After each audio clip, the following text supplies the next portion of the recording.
author, musician, and warlock extraordinaire. Get cozy and ready, oh I already said this, for the best bedtime story with my dear friend. Is your camera working? Yeah, thank you, Vanessa. Michael Musika!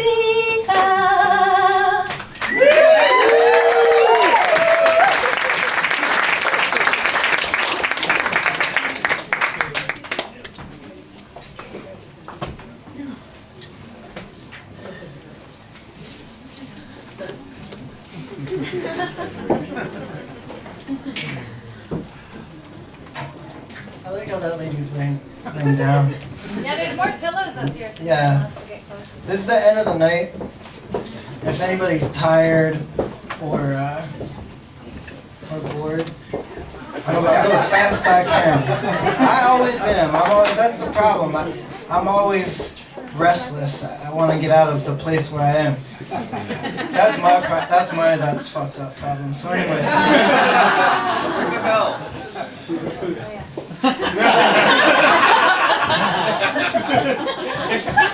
Alright, so anyway,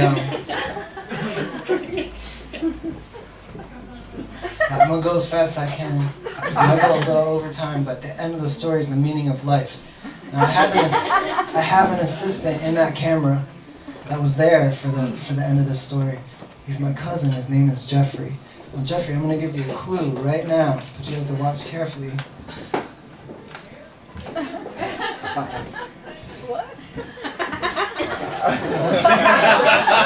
Alright, here it goes. A magic trick plays upon statistical probabilities and natural phenomena invisible to the naked eye to induce a transformation the daft observer may consider to be a miracle.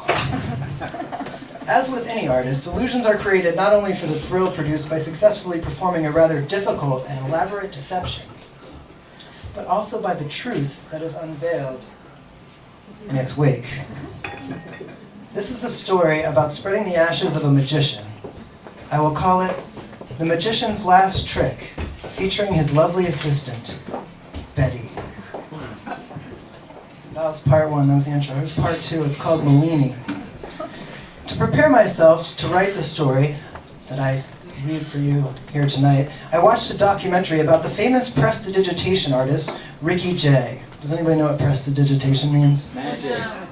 Well, I like both of those answers. I think by the dictionary it means sleight of hand magic. Like card tricks and coin tricks and stuff. In the film, Mr. J tells the story of perhaps the greatest magician of the past 2 centuries. That magician's name was Malini. Malini's most famous trick he only performed for friends and family, and no one knows how he did it. Now basically what this trick was all his closest friends and family would be sitting around a table for dinner, a fancy dinner, and he had a hat on. It was a big bowler hat. And he would never leave the table for the course of the whole meal. It was like a 3-hour meal. And at the end of the dinner he said, I'm going to do a magic trick. And he'd take off the bowler hat, is bigger than the inside of this one. And you could see there was nothing in it. And then he'd put it down on the table, and then he'd lift up the hat, and there was a giant block of ice there.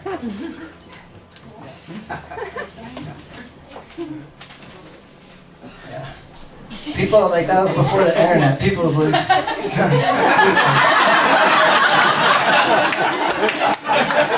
gonna come around the end to bite y'all. Your jadedness.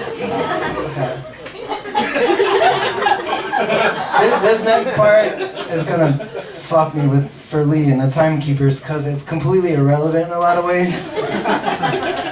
But I felt bad for my friends that live here and for you to come and see me talk about myself, so I had to make a story that's more relevant to my audience present in this room. It does have a little bit of relevance. Okay. Which I will qualify as follows. To set the stage for transformation of the trick around which this tale centers, I must tell you that by trade your storyteller is a musician, one who has fallen upon hard times, wherein a life of loneliness and dissolution appeared to be the clearest path out past the horizon for me. funny. In the days right before I left to go to Canada, where I was to spread a magician's ashes, I was scheduled to play a music festival called Hickey Fest. And for the year and a half or so before then, I wasn't really taking good care of myself. I didn't sleep that much. I drank a lot. I arrived in this music festival in bad shape. I was tired. I was frustrated. I was irritable.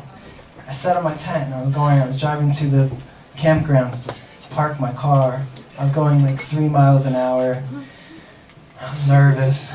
Everybody all around was partying. And all of a sudden, these two girls jumped in front of my car.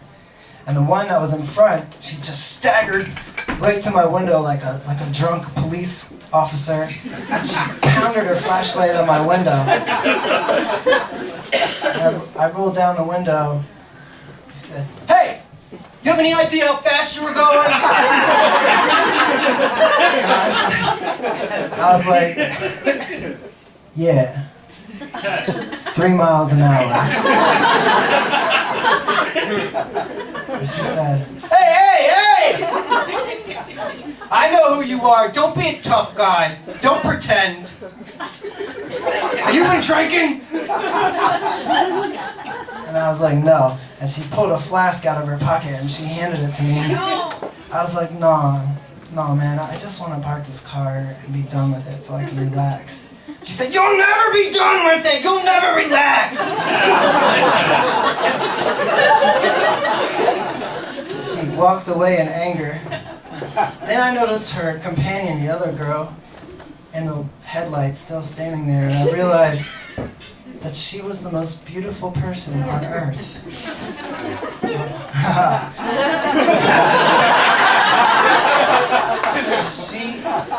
She looked like a medicated dancer that was doing the dance of a little baby deer that was so light and awkward that you had to help gravity be grave lest she float away forever.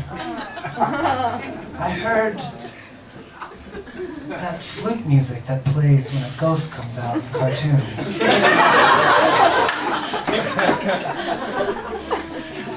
As she approached my window and peered in, and I thought to myself, this is a beacon from the Lord. Like, say the best thing ever. And I looked at her out the window, and I waved nervously and drove away. Almost immediately, I was apoplectic with myself. I saw her out the rear window waving like Marcel Marceau at the end of the movie. All sad and confused. And I was driving to go park my car, and I was like, man, you just got a beacon from the Lord of happiness. You should have gone away with her forever, and you forsook it. You stupid Michael. And now, you must be punished.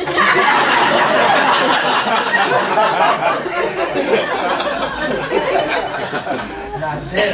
I immediately started punishing myself. It's like, you're a failure, man. You're a broke old man.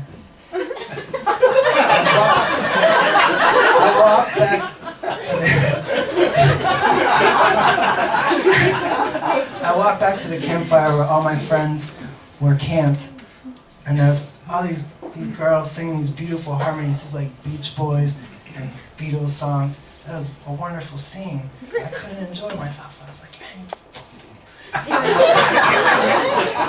sat down at this fire, and lo and behold, the girl came and she sat down next to me. It turns out her name was Jenna. But the problem was, in the intervening, like, 30 minutes before then, I drank, like, 6 beers or something. I was real terrible at talking to her, and, you know, the funny thing about whenever this girl would arrive every night, our friend Bob would leave at exactly the same time. I wondered where Bob was, and my head was spinning. I left. Next night, the same thing happened. This girl comes, Bob leaves. And I wondered where Bob was. I had no game I could make no progress with this girl. She looked at me, my eyes did that thing like slot machines. Lemons came and stuff. The third day, my band played. I was like, this is my chance. I had some nice looking, talented musicians in my band. We played pretty good. Nice performance. I noticed this girl Jenna was watching in the audience, but I didn't get a chance to talk to her afterwards because everybody went down. It was this festival, it was in a state park. Everybody went down to this river where there's this big canyon. There was this madman Ross that was jumping off this giant cliff into the water, and all these people were clapping and cheering. And then a couple other friends did it, and I was thinking to myself, like, I like jumping off cliffs, but that cheering and the hubbub, it just makes me a little bit nervous. But then I noticed this girl was on the beach too, and I was like, man, you've been jumping off cliffs since you were lower than a scarecrow that don't scare crows low. Do this! So I swam across the river and I snuck real sneaky up to the thickets, to the top of this giant cliff, and I jumped off! And then I swam across the river, I approached Jenna, and I was talking to her. She said, I saw your band play today. I was like, oh yeah, what'd you think? She said, they were good tunes.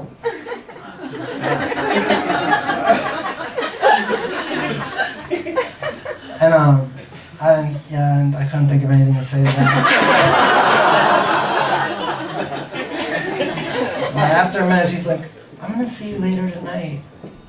And it was kind of the vibe of like, I was like a tolerable, sort of slightly charming 5-year-old, and she was my super attractive 15-year-old babysitter. Maybe I just lack self-confidence. That's how I felt about it.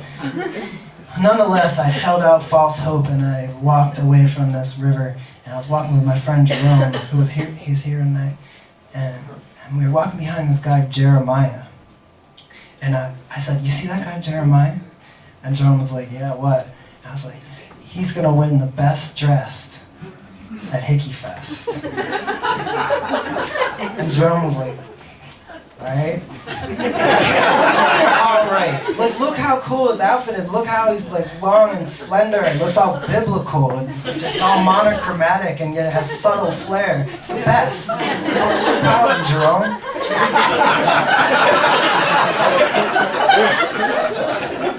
Anyway, I just bring that up. We gotta wrap up this part of the story. Because as the sun went down and it got dark, who did I see going off into the forest with Jeremiah but young Jenna, our Bambi dancer? Yeah. I was sad. I was like, man, you're such a failure. I mean, I really like Jeremiah. He at those campfires, everybody's always like, Jeremiah, beatbox. And he was real shy and modest, and he'd be like, no. And then he would do it under his breath. I like him too. If I was Jenna, clearly I'm in fact, it was a good, tasteful choice on her part. So yeah, I was all so sad and confused, and I was like, man, where the fuck is Bob? So I went, and I wandered up over the hill. Our friend's band, the Blank Tapes, were playing, and my head was spinning. I was so sad. I saw Bob sitting on the tailgate of his truck, and he was eating cereal, and he goes, hey, you want some cereal? I was like, no, that's gross. And he's like, hey, you want some rum? I was like, that's even grosser. And the song that was playing was, I remember it was, listen to the, I can't sing right now, listen to the one. Over and over again, listen to the one. Alright, that was, well, you're still here. So that was that. Now the point in my mind, that how that served a practical place in the story was because I really was, seriously, sincerely, I know it's hard to believe me after all that, feeling in a low place, like a disaster, like a dinosaur in this town, an obsolete old man. Because like when you're like old and you're successful, that you're experienced, it's attractive. If you're old and not successful, it's just you're old. Okay. You are not old. I wasn't fishing for that. Now this is a story about fishing, really. Brendan McKinney was my best friend in childhood and remains so to this day. Brendan was like Don Quixote. Only, once ascertaining that the windmill had taunted him, he actually would knock it over, often causing destruction to his own life. Brendan, as a character in the adult world, seldom reveals his great talents. He has always been a man of few words. For being someone who maybe, by many societal metrics, reads as quite a mess, he is incredibly discreet, though. He never lies and rarely boasts. If he feels emotional in any way, be it elated, threatened, curious, disrespectful, or concerned, he acts, he does not talk. His words are often confined to catchphrases, strange and antiquated to the uninitiated, but always exquisite to the ears of those who know him best. When someone questions Brendan's ability, he always utters, "Wrong answer," then goes about the business of proving them wrong.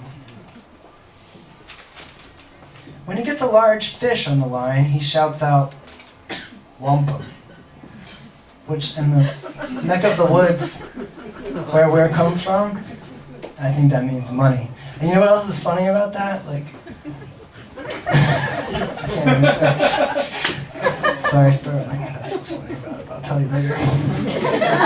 Finally, there's a catchphrase, unique to our relationship. We've gotten ourselves into a lot of compromising situations over the years. During the moments of danger in our many adventures, Brendan always looks at me with a mischievous grin and asks, "Scared?" To which I always answer, "Never." It began in 4th grade gym class. Brendan and I were partners for the obstacle course challenge. I had just been kicked out of Miss Keogh's class after she lifted a desk up over my head and dumped its contents on my head.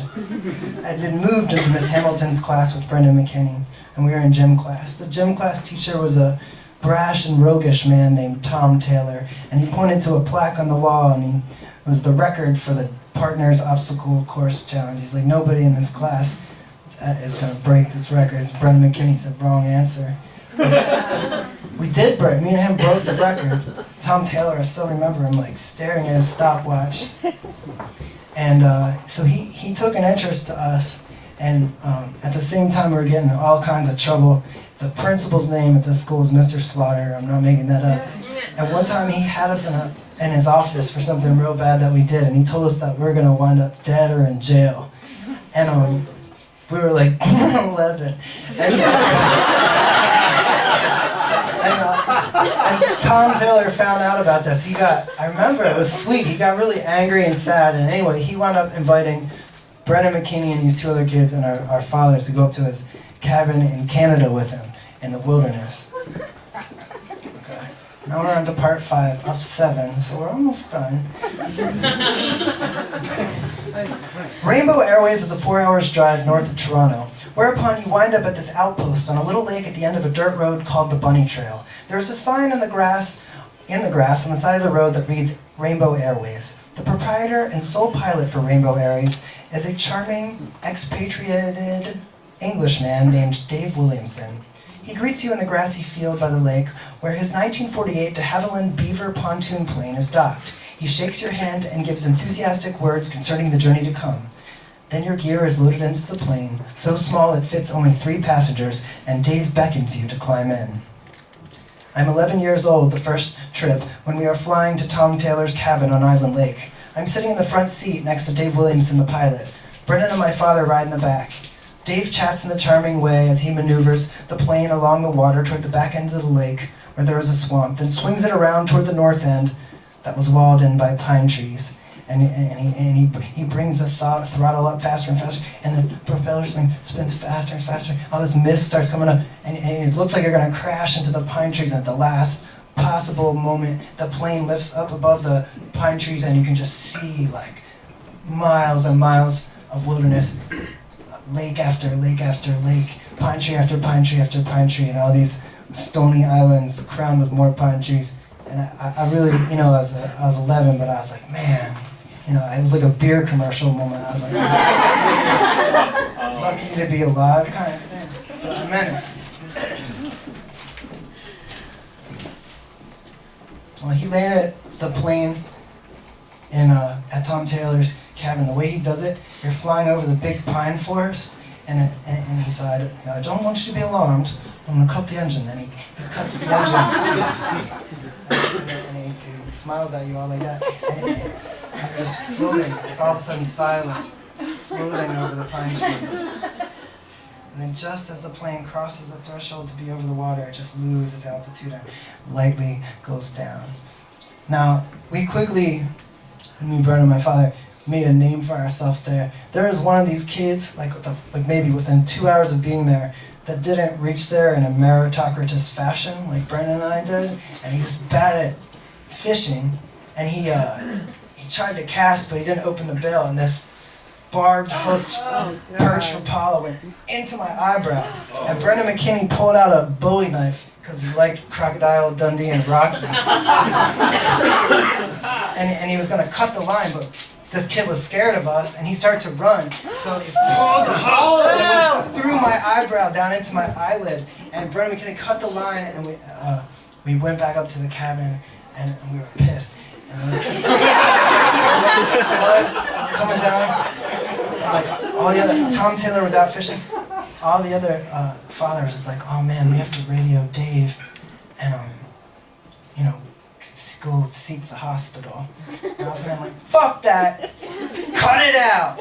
I'm not leaving. And Brendan McKinney just held up the Bowie knife and goes, oh. My father was like, no, sit down. And he went, and I don't know where he got it. He got an ice cube, and he started rubbing on my head, and then he got a shaving razor, and he slid my eyebrow, slid it, and then pulled the barb hook out. Oh, God. And, it was fine. That was like me and Brendan went fishing. Brendan caught so many fish. Like, he caught fish more than all the adults. Like, he was just saying wampum so much that like, the frogs, the crickets start to recognize it. And one day, Tom Taylor was trying to teach us how to clean fish, and a snapping turtle came, and he had one of those Don Quixote moments where he got really offended by this interlocutor, and Brendan reached down and picked up the snapping turtle by the tail. Ah! Tom Taylor took us to this giant cliff, and I scampered up to the top of it and nonchalantly jumped off. And we did all this stuff. Word got around. We went back year after year. We became a part of the fabric of the culture of this place. We started to hear stories about smuggling stuff in the wintertime over the ice, and people having all these like vengeance deals where they put fish down people's window. And one time we got so lost in the woods, we got out. We tried to find these lakes that we saw on a map on the wall. I was like, yeah, let's find Four Bear Lake. You had to go through like 4 lakes to get out there. We got super lost. My father was always like, looking at this bullshit, like 8.5 by 11, like paper map. Just had like circles for lakes with like. So it was getting dark, and there was this huge thunderstorm coming, and I knew we were on the wrong side of the lake from where the boat was, and he's like, I'm using the force. I was like, why don't you use the fucking map? Over there. And like, he's got these 2 little kids, like, the thunderstorm's coming, it's about to get dark. We're like 3 miles even from like a fire. We don't have flashlights. And I was like, yo, you've been carrying a motor and like a canoe like all day. You're all busted. Like, you should let me and Brendan swim across and get the boat. And he goes, no, that'd be irresponsible.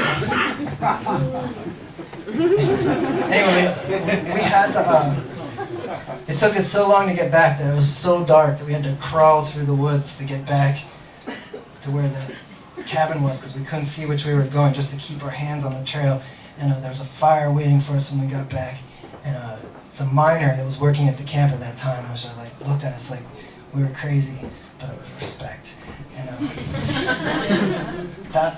we went back lots of years, and that was 20 years ago, the last time we ever went.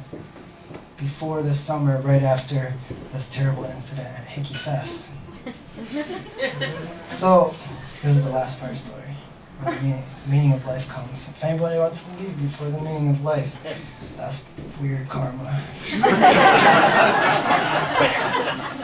For storytelling. Anyway, this time we flew back there, and like I said, my head was still swimming with all this like business about how I'm a failure, and it was a big group of people this time. My cousin Jeffrey, his wife Colleen, my dad's college track friend Rob Legg, both my sisters Jenny and Allie, my mom's Brennan McKinney, and our other friend Jeff. And Dave Williamson, he saw it, first time I seen him in 20 years. He greets me, we walk down to the plane.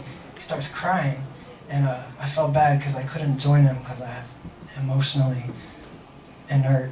And he rapidly regained his composure, and we got in the plane, my mom, my sister Allie, myself, and him, and he takes it off. And I felt like, up until that point, like, it's just my job to be the leader of this expedition. Now I'm an angry, bitter old man. I'm not here for some old hocus-pocus, ashes-spreading ceremony. This culture has abandoned me. I don't believe in its half-baked death rituals. I'm here as an experienced wilderness explorer to guide these civilians in their time and to go back to my wretched life. But as Dave lifted this plane over the pine trees, and that view of the wilderness for the first time in 20 years unfolded before my eyes once again, I did become a little bit unemotionally inert.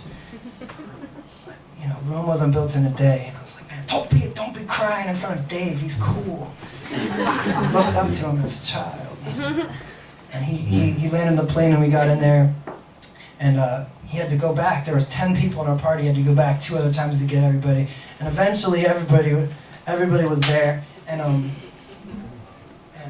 we saw that Dave left all these cases of beer in the cabins. We were excited, and everybody was like happy. And my sister Jenny's husband Yair, he had heard over the years. He'd never really seen it in person, but he'd heard the legends of Brendan McKinney. My dad would always tell him stories about it, and he was curious. He pointed to a plaque on the wall that had all the biggest fish ever caught on Island Lake. And he starts reading them out loud, and he's like, well, the biggest one is Omi-Tillet, Saskatchewan, 1976. 6 pounds, smallmouth bass. He's like, Brendan and Michael, how come you guys aren't up here? And Brendan just like mimed sharpening a knife. And my cousin Jeffrey was hoping it was about to pop off between Brendan and Yair, because he's an instigator. And Yair's like, no, seriously, you guys can't catch a fish bigger than Omi-Tillet from Saskatchewan. And Brendan was like, wrong answer. And he walked outside and started putting together all his fishing rods and tackles and stuff. And we went out shortly thereafter, and within like the first time me, him, and Jeff stopped the boat, he cast this silly looking frog thing into the water, and his face got all crazy, and he said, womp.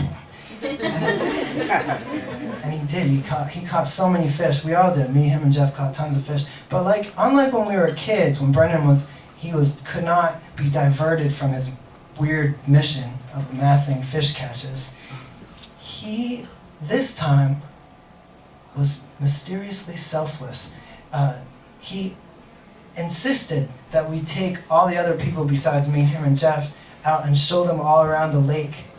And we took them out, and we took them back to these cliffs, and my sister Allie and me and Brendan jumped off, and we took them to this secret spot, and Brendan and he's like, we went to catch all these minnows so they have live bait and they catch fish. He's like, go into that place where there's 1 million snapping turtles and leeches and stand there in this weird stream, and I'm gonna scare these minnows, and then I'm gonna throw you the net and you get them. I was like, that's a terrible plan, but I'll try. So we went in there. He's like, all right. He throws me the net, and he goes like that. It's all filled with minnows. Anyway, that is to say that we were, as adults, failures. In society, we were going downhill fast. But in this world, we were capable. And everybody else that was there, like, they couldn't start the boat motors, and their fishing reels was always tangled, they got lost. They were all successful, intelligent people. And they couldn't handle it. Anyway, we caught all this. One night we had to catch enough fish for dinner, and we brought them all back. And Yair was like, "Yeah, those fish are big, but none of them's bigger than Omi Tillets." And we took everybody out to this place called Loon Creek that Tom Taylor told us about, where all the fish in the lake go to feed at night because a tributary goes in there and washes like crayfish and frogs out. And Brennan gave all the amateur people the minnows, and they all caught fish. And my sister Jenny caught real big fish. And Yair was like, "Man, that's really big, but bigger than Omi Tillets." And then my sisters started giving everybody opposite gender names. I don't remember them all. I remember mine was Bathsheba. Brendan's was Betty.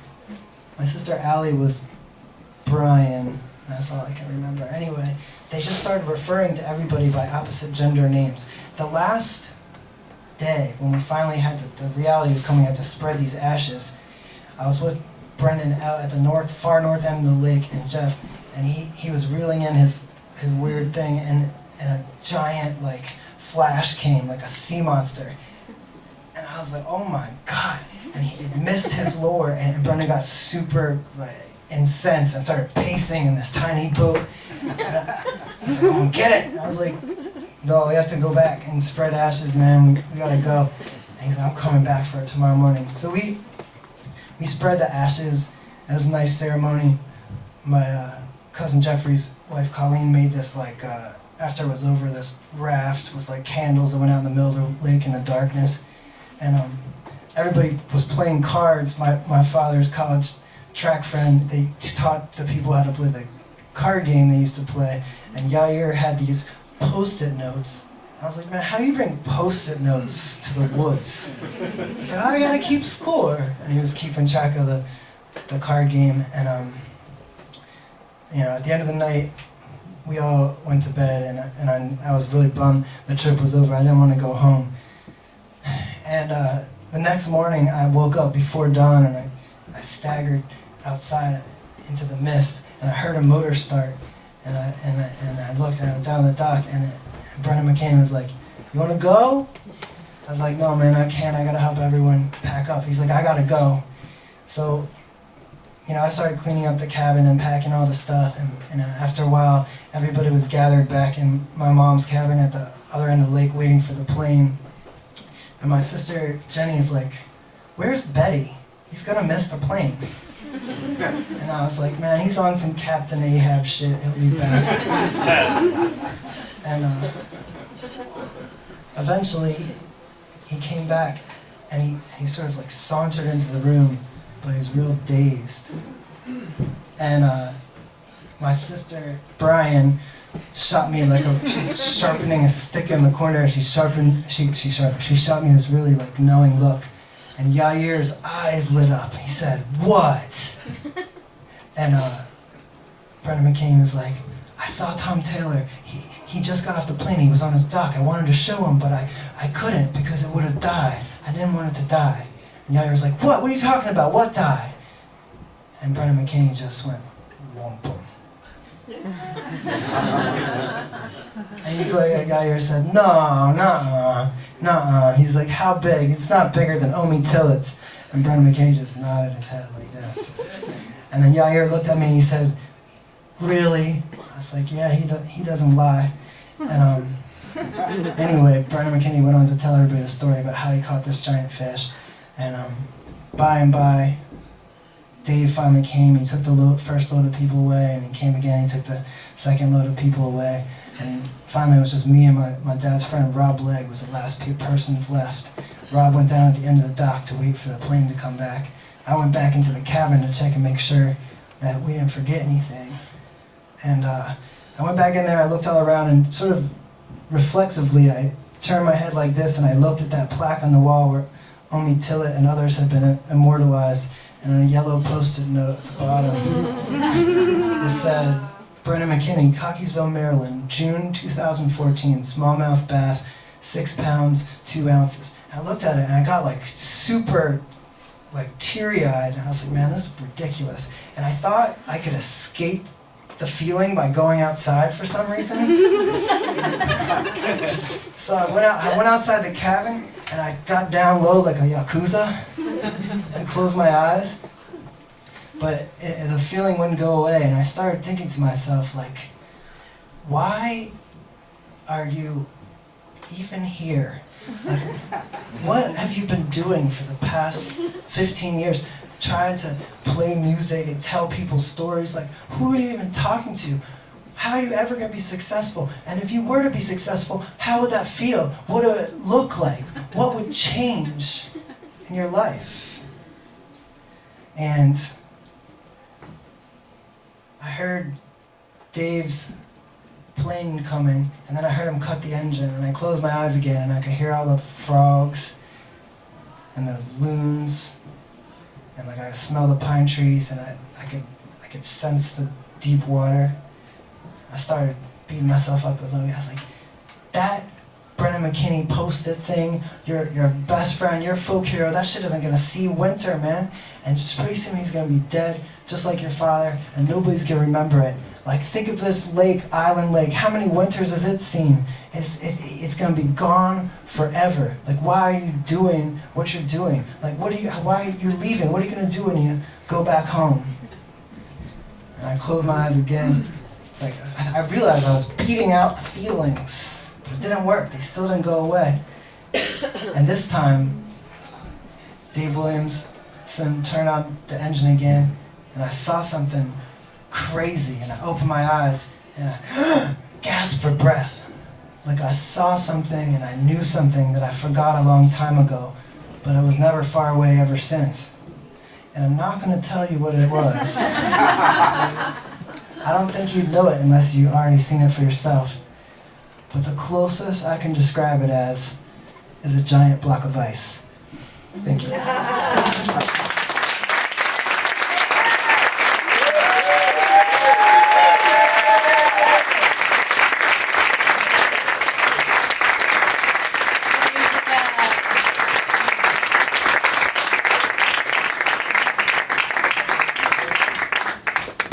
Thank you, Michael. Thank you, everyone, for being here. It's been such a fun night, right? So, we'll do it again in April. If you want to be part of the VV Variety Show, if you're someone who does performing things but wants to try something different or has never been on stage and your heart is just calling to, contact me. I can tell you how if you come to me. Or I'm the only Vanessa really on Facebook. So if I don't know you and you friend me, I may or may not accept it. Have a wonderful night. Thank you, Viracocha. Thank you, Hollis.